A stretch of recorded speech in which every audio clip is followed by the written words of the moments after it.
Imagine waking up one morning to a sky that looks heavier than usual. Clouds stretch endlessly, thick and swollen, but there's no rain. The air feels electric, charged with something no one can quite explain. People notice it across the globe. Every city, every village, every corner of the earth is covered in clouds. Some shrug it off as a storm front, while others whisper that it feels different, as if the sky itself is holding its breath. Then, at exactly noon, without a second of warning, the impossible happens. Every cloud in the world breaks open at once. A curtain of water crashes down over the entire planet. In deserts, in frozen tundras, in bustling cities and quiet towns, the rain is instant, violent, and endless. Streets vanish under roaring floods within minutes. Rivers rise like monsters tearing through their banks, and skyscrapers drip torrents from every window.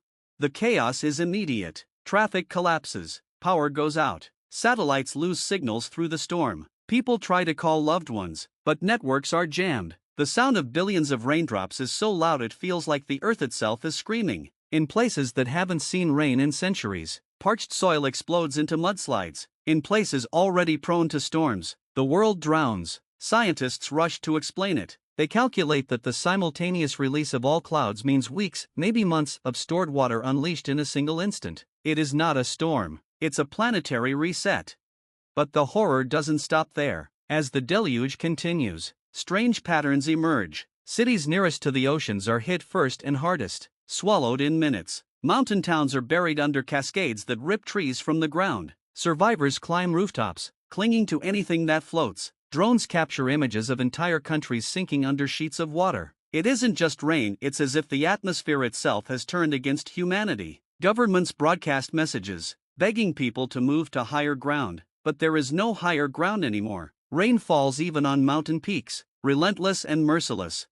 Then comes the second twist. Hours into the storm, as people brace for the end of civilization, something eerie is discovered. Hidden within the rainwater are microscopic crystals, glinting like dust in the floodlights. Scientists study them and realize they are not natural. These particles bend light in strange ways and seem to multiply upon contact with liquid. The theory spreads fast. The rain isn't just water, it's seeding something. Some believe it's a natural quirk of atmospheric chemistry, but others fear it's an invasion, an alien trigger hidden in the clouds for centuries, waiting for the perfect moment.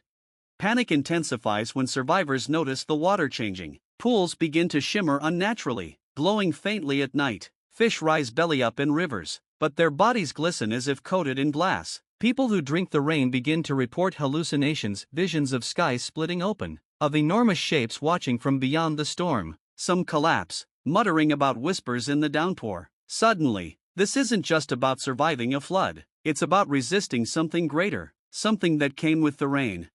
And then, as fast as it began, the rain stops, not gradually, not gently, just silence. The world is shattered, cities half-drowned, billions displaced. Survivors emerge to a world changed forever. The ground is coated in a thin sheen of crystal-like dust. When touched, it hums faintly, resonating like it's alive. Humanity has no choice but to face the possibility that the storm was not random. Perhaps Earth was chosen for a test. Or perhaps the flood was a message, a warning from something or someone that we were never meant to control the sky.